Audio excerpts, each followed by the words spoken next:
Eta gaurkoan lehen aipatu den bezala, Josu Reparaz dugu hemen, ikastolen elkarteko zuzendaria. Ongi etorri, Josu. Eskerrik asko. Zer moduz? Oso ongi, primeran. Eta lanpetuta, ez? Bai, egun hauek ari dira izaten benetan hori, lan handiko eguna, baina baita ere, hori, poz handikoak azkenean 2 urte hauetan zehar eskutartean izan dugun proiektu honi, amaien ematen diogulako, eta bueno, hori da. Gauza guztia baute beraien bukaera, eta hori, baitu erronka berriak gure aurrean, eta hori, beti bezala hori ilusioz, dagoz, eta beti hori, ez, aurrera begira, eta hori, nolabait berrikuntzako asmoekin lerrokatuta. Keiko Lab proiektua. Hori da. Bai, atzo hasi zenutenez, konferentziak edo programa, eta azaldu iguzu pixka bat. Bueno, direla 2 urte, Europako deialdi horretan, Nafarroako ikastolen elkarteak Keiko Lab izeneko proiektua aurkeztu zuen, gure proiektua ezaguten zuten eta interesa sortua zuen ja aurretik hezkuntzaren munduan, zelako nolabait ikastolek ja direla urte asko, 2008 geroztik ikasleen kompetentziak garatzeko diseinatutako proiektu batzuen bilduma zelako. Horan aurkeztu genuen proiektu hau, Europa mailako beste 5 erakundek nolabait gurekin bazkide izan nahi zuten proiektu hau aurrera eramateko, horien artean zegoen Finlandiako Turku Unibertsitatea, Erresuma Batuko eskola publikoetako irakasle elkarte bat, Belgikako Antigon izeneko baita ere zuzendari eta irakasle elkarte bat, eta gero Errumaniako baita ere zuzendari elkarte bat. Horiek izan ziren beraien interesa erakutsi zutenak proiektu honekiko. Orduan martxan jarri ginen direla 2 urte, 2 urte hauetan zehar erakunde hauetako bakoitzak bere lan lerroa jarraitu du, bere ikerketarekin jarraitu du, egin dira herrialde guzti hauetan eta 2 urte hauetan zehar ere baita ere mitina deitzen diren olako topaketa batzuk eta bertan aurrera eramandako lanen berri ematen joan da. Ikerketa bat egin da baita ere herrialde hauetako bakoitzean zein den kompetentzien planteamendu honen inguruan egiten ari den lanketa zuzena bai eskolatan, bai elkarteetan eta bai unibertsitatean, eta diozun bezala oraintxe ja Iruñan, Nafarroan ikastolen elkarteko lidergopean bukatzen dugu Erasmus Plus hau, eta konferentzia honek 3 egun hartzen ditu, atzoko eguna non bazkide guzti hauek beraien ekarpenak egin zituzten, da nolabait amaiera eman zioten ikerketa lan lerro honi, gaur badukagu baita ere lanean ari dira momentu honetan ikastolen elkartean, 11etan hartuko gaitu Maria Solana kontseilariak nolabait lehenengo eskutik ezagutziko baita ere egitasmo hau nola joan den eta etorkizunean ze bide emango diren.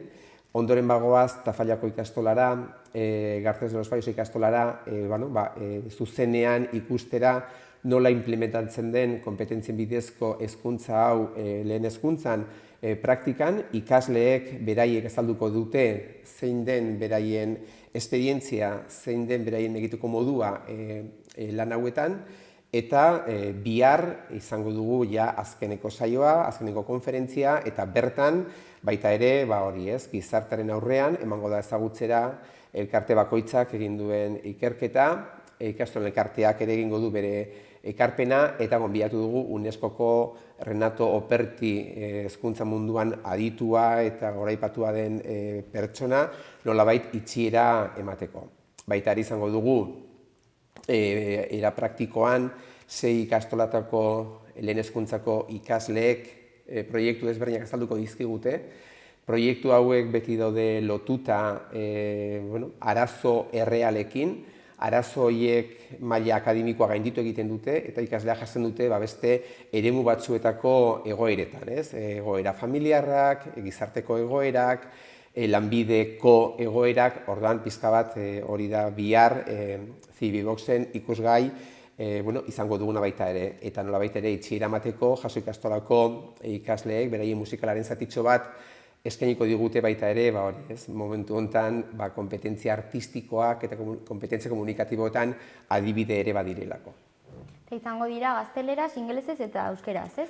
Hori da, 3 hizkuntzak egongo dira presente, egongo da itzulpen zerbitzua, eta ikasleek ere nolabait kompetentzia komunikatibo horien erakusketa moduan 3 hizkuntzatan egingo dute beraien aurkezpena, batzuk euskaraz, beste batzuk gaztelaniaz eta beste batzuk ingelesez. Eta zeintzuk dira Keikola proiektuaren helburu nagusiak?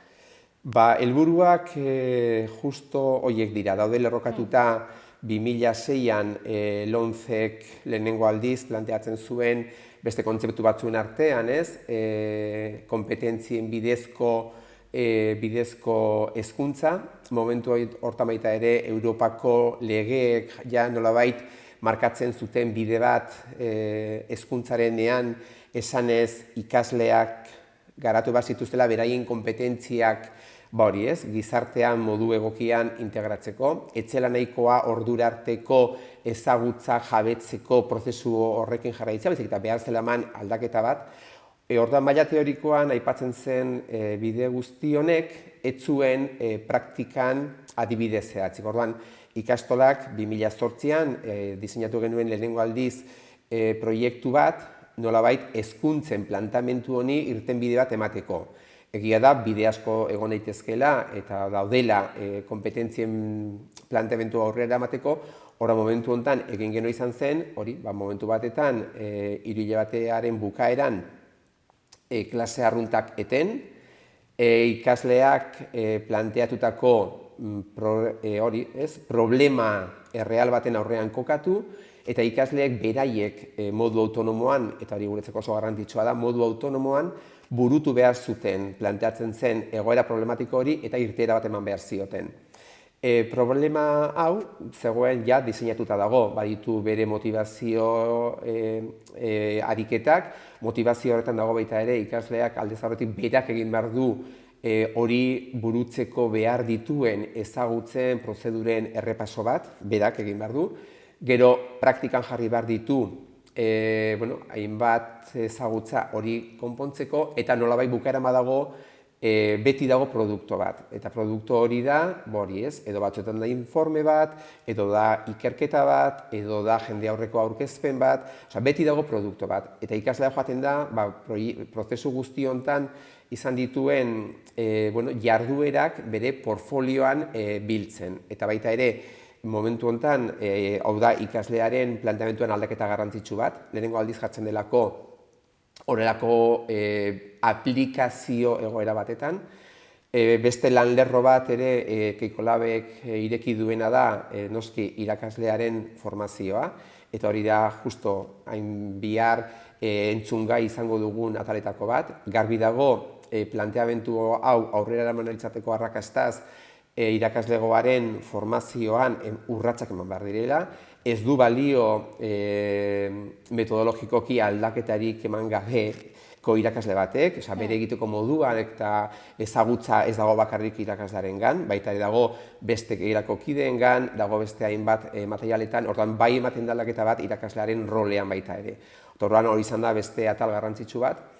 Eta bukaerakoa, eta hori uste dut goraipatu dutela baita ere momentu honetan, Keikolabek dakarrena da proiektu hauen ebaluazio sistema berri bat, dago erabat modu digitalizatuan, eta egiten den ebaluazioa da kriteriala, aldez aurretik ezagutzen da nola ebaluatuko den ikasleak lortu dituen edo ez kompetentzia hauek. Garbi dago proiektu guzti hauetan bi alderdi garatzen direla, dago norberak bakarka egiten duen lana, eta dago taldean modu kooperatiboan egiten den lana.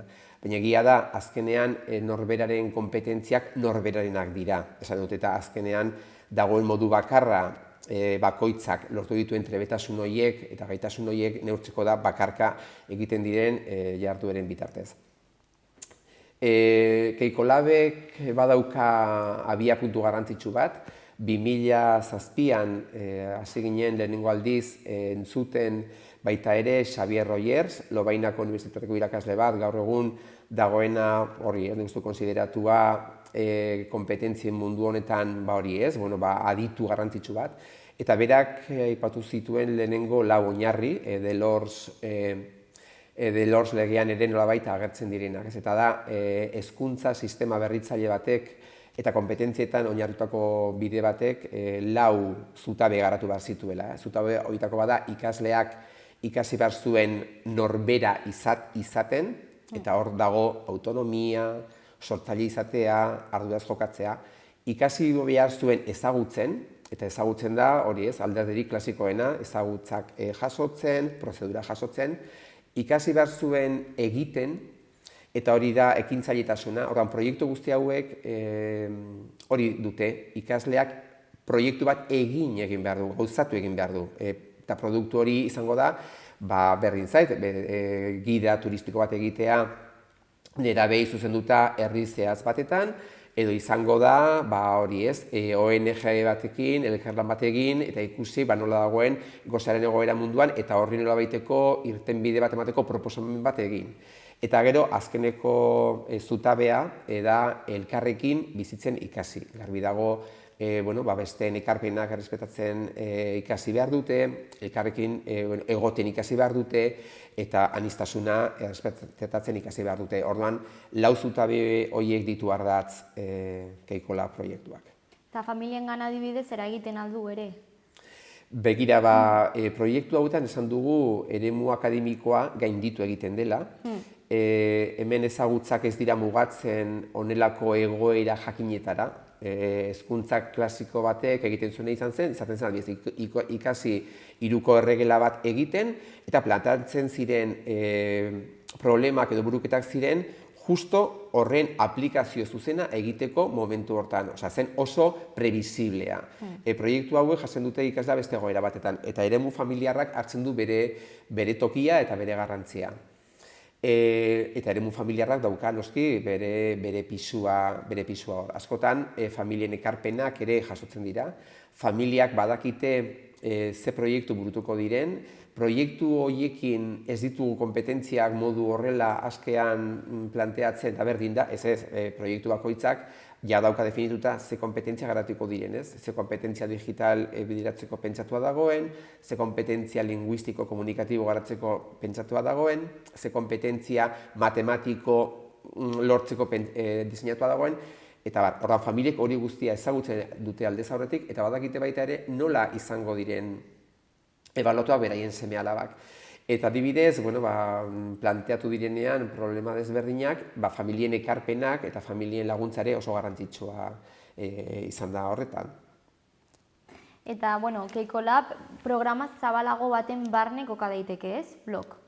Hori da, blog, esan dezakegu direla, ikastoletan burututako proiektu zehatz hauek. Eta orduan, proiektu zehatz guzti hauen bilduma gehi ireki dugun irakasleen formazioaren lerroak, gehi ebaluazioa dira Keikola proiektu orokorronek hartzen dituen nolabait 3 atal nagusiak.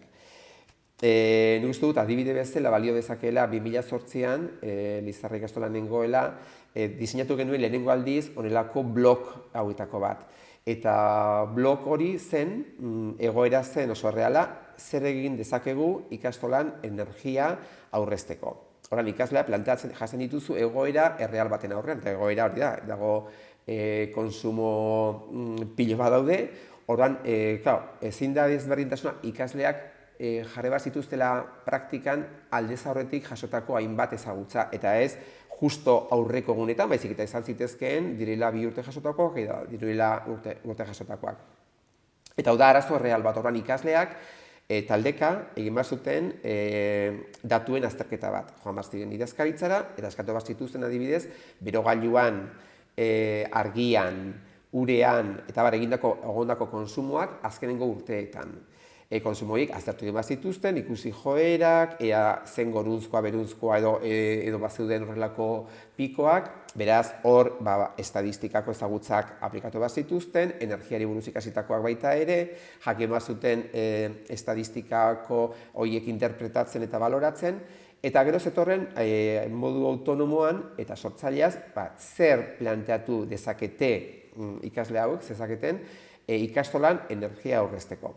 Horan, garbi dago, hor sortzen direla ideia desberdinak egoera ezagututa, egoera erreal hori ezagututa, eta bukaeran, ikasleak kompetentzia teknologikoak eta linguistikoak jarri behar zituzten martxan, zezen beraiek egindako azterketa horren ondoren eta beraiek energia aurrezteko zituzten ideia horiek praktikan jarri behar ziren. Orduan ikasleak talde ezberdinetan joaten ziren batzuk etorri ziren irakasleen klaustrora, esatera beraiek behatutakoaren ondoren ze neurri edo ze aholku ematen zizkiten irakasleei beraien egunerokoan energia aurrezteko. Adibidez, gelatik irakaslea ateratzen baldin bazen lehenengoa eta ondoren ikasleak askotan frogatua zegoen argia piztuta geratzen zirela lehioak irekitea eta bere gailua zegoen piztuta, ordan aholkuetako bat gogoratzen dudan oraindik orain da irakaslea edo zehaztu behar zuen nor zen gelatik ateratzean hori ez, atea itxi, lehioak itxi eta arduraduna edo bestela irakaslea bera izan.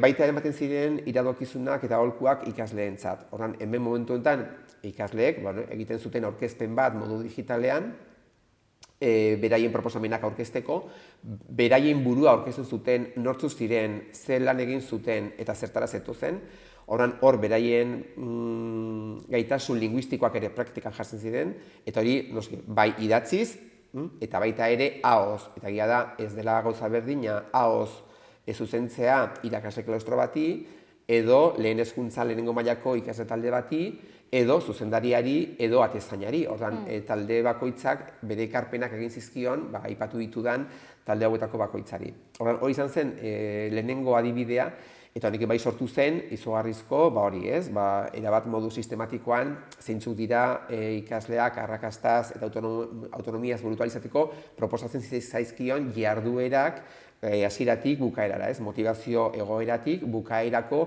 produktu horretara. Eta bukaerako produktua ben zen informe bat egitea zeintzuk ziren iradokizun guzti horiek eta aurkezpenak egitea ere talde ezberdinei. Hori izan zen abiapuntua eta hortik hasi ginen hainbat eta hainbat egoera diseinatzen. Eta ja iritsi ginen, eta hori momentu honetan ikastolek egin duten lorpena iritsi ginen ikastola guztietan, aurre hezkuntzatik hasi eta DBH bukaera bitartean ikasle guztia zituzten ikasturte bakoitzean 2 proiektu, era hontakoak, errealak, beraien egoerari lotuta eta nolabait eremuak akademikoak gainditzen zutenak aplikatzeko eta beraien kompetentziak nolabait martxan jartzeko eta beraien ezagutzak eta prozedurak aplikatzeko.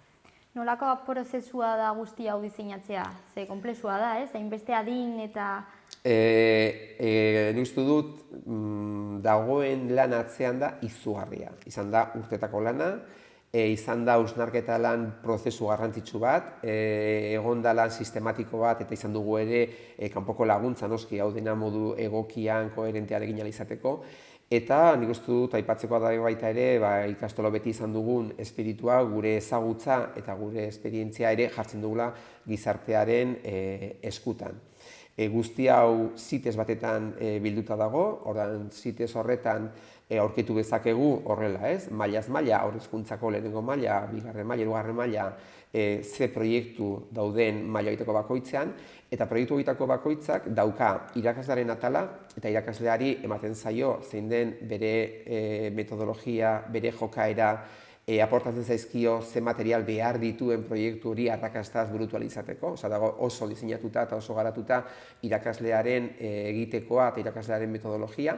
Eta dago ikaslearen atala, ez? Horren ikaslearen atalean agertzen da zein den proiektua, zein den proiektu hori garatzeko behar dituen urratsak, dago gero garatuta jarduera guztiekin goitik bera, esaten zaio baita ere hori, joan behar dela proiektu guztian zehar dauden jarduera horietako evidentziak jasotzen bere karpetan, bere portfolio horretan, eta baita esaten zaio nola izango den ebaluatua. Eta esaten duena, momentu honetan ebaluazioa badauka bere pisu handia, eta egia da guzti honekin lortu dugu ikasleen motivazio altu bat.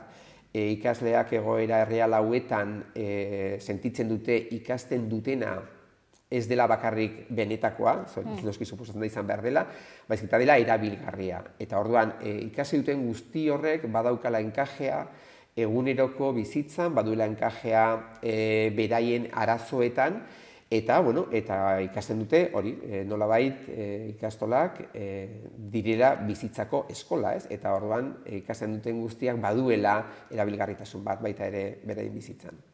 Eta honetaz gain, egun hauetan adibidez nazioarteko ikastetxeekin erlazioa duzuela, hor ikusten duzu ere beste ekarpen batzuk edo zuek nabaritu izandakoa ere beraiek nabaritzen dutela, ez dakit. Bai, nik uste du momentu honetan, hori herrialde desberdinetan, ari direla urratsak ematen norabide honetan, eta garbi dago momentu honetan hori ez, irakasleen rola eta alderdi metodologikoa dela oso garrantzitsua. Metodologia guztiek zentzua izan dezakete, baina ez dute lortzen emaitza berdin bat ikasleengan. Ikasle metodologia aldetik bat klasikoa den batek eta egiten duena baldin bada gai bat berak aurkeztu, berak duelako horretan ezagutza handiena.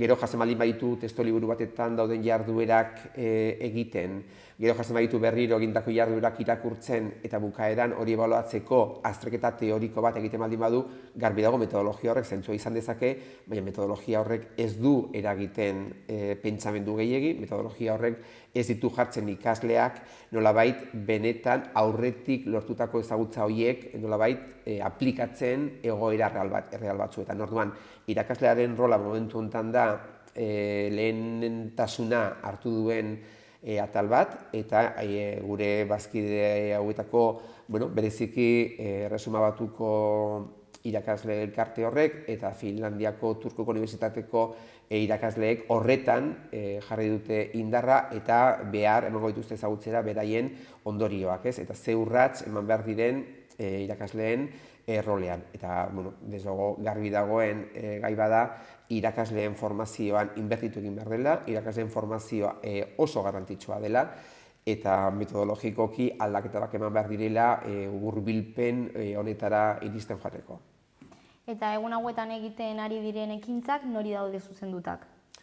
Printzipioz, hezkuntzarekin kezka duen orori, izena eman dute irakasleak, izena eman dute ikastetxetako zuzendariak, izena eman dute magisteritza ikasten ari diren ikasleak, nik uste dut, behintzat hezkuntzarekin sensibilitatea edo kezka duen ororentzat interesgarria dela, eta bertan nik uste dut hori ez, Europa mailan nahiko aurreratuak diren erakundeak ezagutzeko aukera izango dela. Beti ere, jakinik denbora oso mugatua dela eta ez dela erraza bakoitzak izan dezaken ordu erdi, 3 laurden horietan, hori ez, ondorio guztiak eta ezagutza guzti hori konpartitu ahal izatea.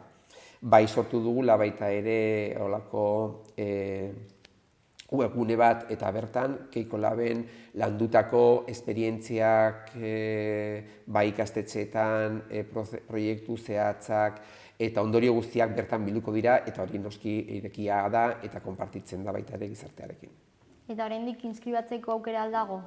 Bai, bihar arte jendeak izena eman dezake eta irekia da, batek hartu dezake parte goiz osoan zehar dauden ekitaldietan edo joan daiteke besterik gabe interesa sortzen dion atalera, izan daiteke UNESCOko Renarto Opertiren hitzaldira, izan daiteke ikastoletako ikasleen esperientziak lehenengo eskutik ezagutzera joatea, edo joan daiteke Finlandiako Unibertsitatearen ondorioak ezagutzera.